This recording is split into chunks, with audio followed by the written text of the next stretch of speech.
E aí, gente? Vai vir aqui mais um ex-pobre.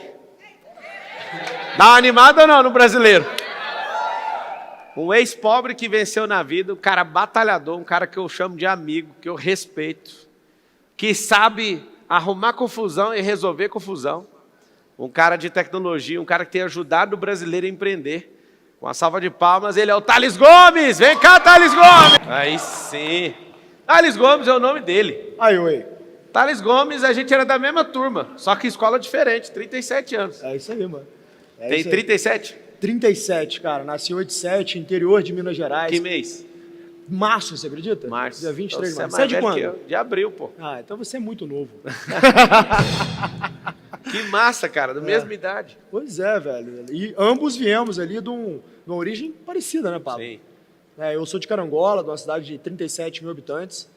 Então, tive a oportunidade ali, Deus me deu essa chance na vida, de ter a oportunidade de ser criado por um homem incrível, que era o patrão da minha avó, né? Meu pai se separou da minha mãe quando eu tinha 5 anos, a minha avó era empregada doméstica desse homem. Meu pai e minha mãe separaram, eu tinha 6. Com 6? É. Aí, tá vendo?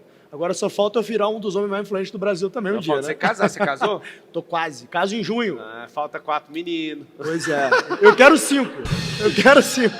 Quer 5? Eu quero 5. Minha mulher me deu uma cota de 3, mas eu convenço ela. Se eu já convenci bilionário do mundo inteiro botar centenas de milhões no meu negócio, eu vou convencer minha mulher a ter 5 filhos, pô. Eu tô muito errado, não tô não, turma?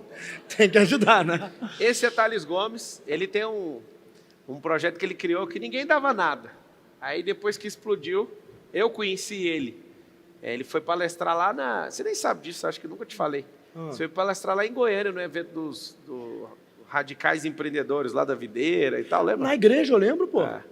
E aí eu, nossa, mano, esse cara deve ser fera demais, porque ele tá palestrando aqui, só vem fera. Foi a primeira vez ali que eu tive o contato com o Thales Gomes. E a gente trocou ideia no dia? Não trocou, isso era importante demais. Ah, para. Fala Sério? com todo mundo aí sempre, sei que não chegou pra falar comigo. Não, às vezes eu não sei o que acontecia comigo, eu achava importante demais, eu falava, deixa esse caboclo importante para lá, né?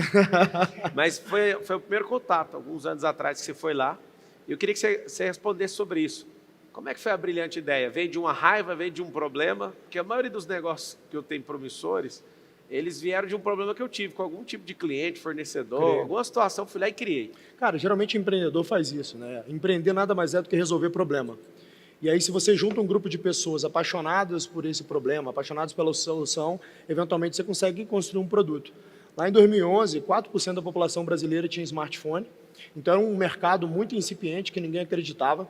E eu tive esse insight, eu falei, cara, e se eu usasse esse smartphone de modo que isso fosse um terminal para que taxistas aceitassem corrida ali e eu não precisasse ligar ali para uma cooperativa de táxi. Não existia Uber ainda? Não existia nada, né? Era 2011 ali. 4% da população brasileira tinha smartphone.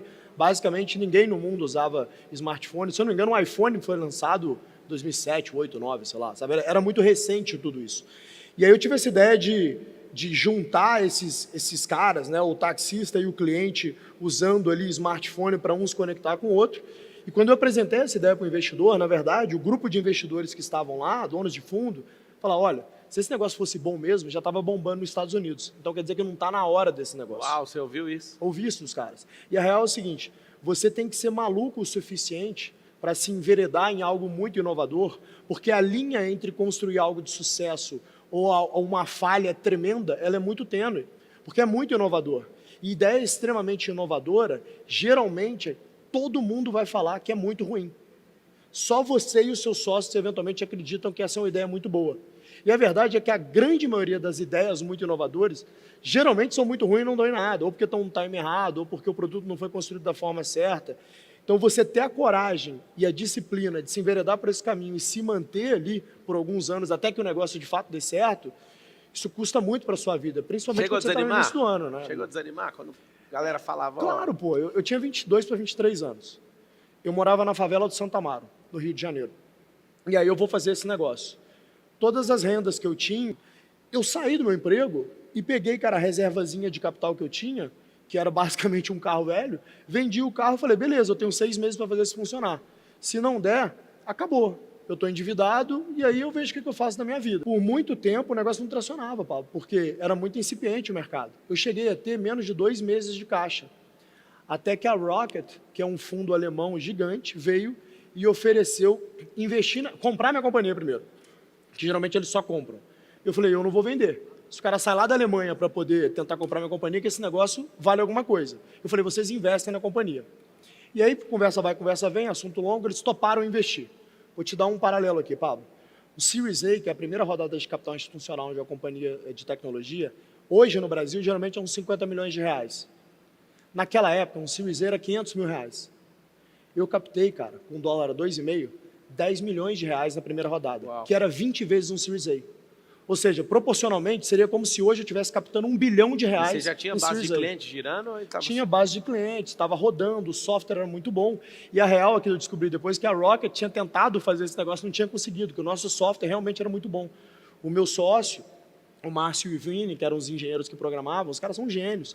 Eles conseguiram, de fato, pegar a minha ideia e transformar aquilo em um bom software e fazer funcionar. Então, você imagina, proporcionalmente, cara, como se fosse R$1 bilhão para um moleque de 22, 23 anos, captado ali, os caras falaram, beleza, agora expande isso para o mundo inteiro. Agora eu quero te contar uma curiosidade que eu nunca falei isso para frente da câmera.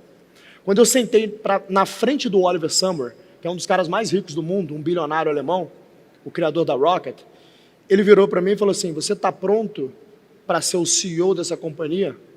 Eu virei para ele e falei assim, eu nasci pronto. Respondi, I'm born ready.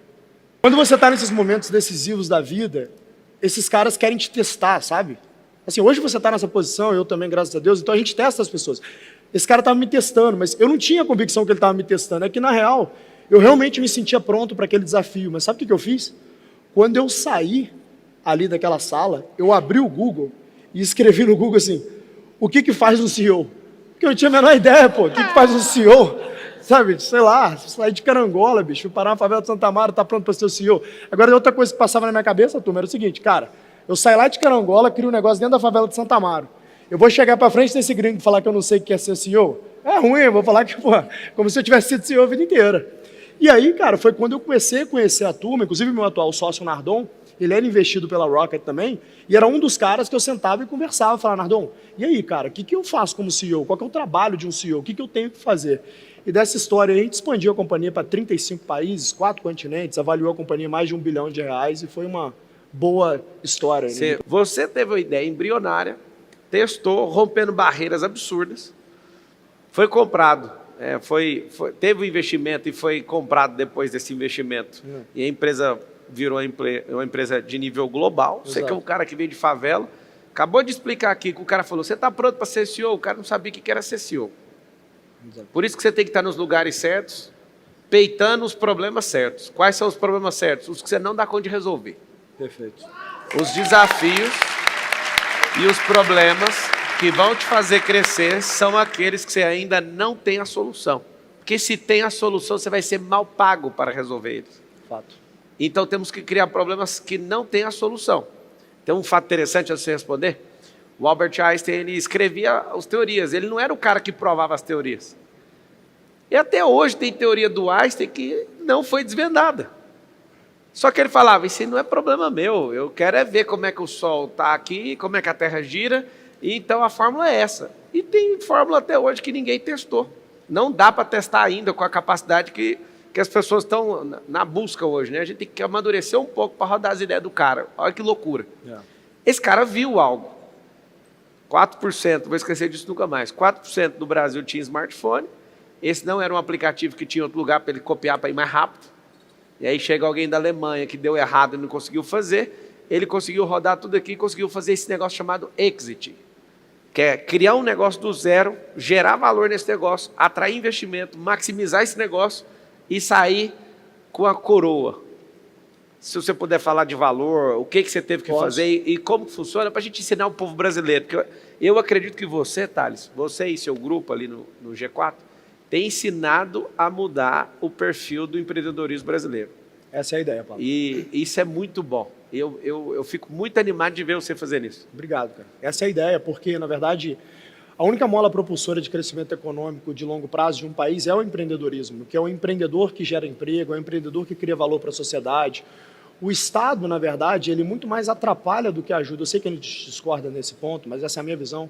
O Estado muito mais atrapalha do que ajuda. Discorda de quê, amigo? É certeza que discorda.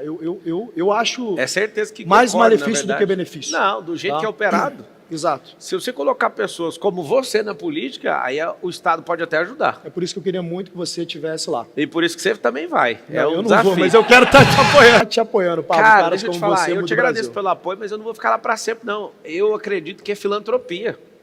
Mas Depois que você fizer seus IPOs e as coisas tudo explodir, eu te espero lá. Ou então eu saio com você entrando. Opa, quem Tem sabe? que ser um negócio de... Os melhores do país têm que exercer essa filantropia. É porque esse que é o problema, né? Então, se a gente for pensar, por exemplo, né? O Platão, ele é o cara que teorizou o que é a política mesmo, né? Então, quando você pega o que Platão dizia, o Platão dizia que o governo democrático, na democracia, ele é um governo guardado aos piores, porque os melhores dificilmente ascendem ao poder, porque para você ascender ao poder, necessariamente você tem que falar o que os outros querem ouvir, o que não necessariamente é a verdade. Então é por isso que a gente realmente olha hoje, principalmente para o executivo, né? A gente vê os piores no poder. Os melhores não sobem, eles não ascendem, porque a máquina espelha os melhores, os homens e mulheres virtuosos que querem de fato construir o Brasil, né?